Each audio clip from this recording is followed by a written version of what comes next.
1 an après une relation chaotique, je me suis sentie prête à refaire confiance. Alors j'ai téléchargé une application de rencontre. J'ai matché avec un gars qui aimait les mêmes choses que moi. On a parlé pendant des semaines. Il était drôle, il savait écouter. J'ai pensé, ça y est, il est temps de se rencontrer. La première rencontre, un resto italien. Ça s'est pas passé comme prévu. On n'avait pas le même feeling qu'en ligne. Je lui ai avoué le lendemain et il m'a persuadé qu'un deuxième rendez-vous n'engageait à rien. Peut-être qu'on accrocherait mieux. On s'est dit qu'on allait se revoir la semaine suivante. Et là, j'ai fait une erreur.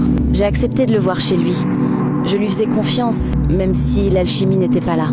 On a parlé, on a regardé un film et je me suis endormie. Quand je me suis réveillée, la porte était verrouillée. J'ai frappé. J'ai entendu « sa coopérative, s'il te plaît ». Ça m'a glacé le sang. Tous les films et documentaires que j'avais vus me revenaient en tête. Ce mec était déséquilibré. Il s'était fait un film sur nous dès qu'il m'avait vu. Pour lui, on allait se marier. Et il se fichait de mon avis. Je suis restée 1 semaine enfermée. Un sandwich par jour et un pot de chambre. Le 7e jour, il parlait encore la nuit. De nos projets imaginaires. Il pensait m'avoir à l'usure en me brisant psychologiquement. Et puis, miracle, il s'est endormi. Les clés étaient sur le lit, juste à côté de lui. C'était maintenant ou jamais. J'ai pris les clés.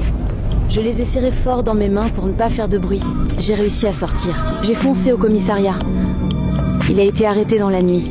Il ne s'était même pas réveillé. Il a été jugé et condamné à 5 ans de prison pour séquestration. Quant à moi, j'essaye de guérir de cet événement traumatisant. Un jour à la fois. Je sais que j'ai été naïve. Ça m'a servi de leçon. Et vous auriez fait quoi? Si vous avez aimé cette confession, abonnez-vous pour ne pas rater les prochaines.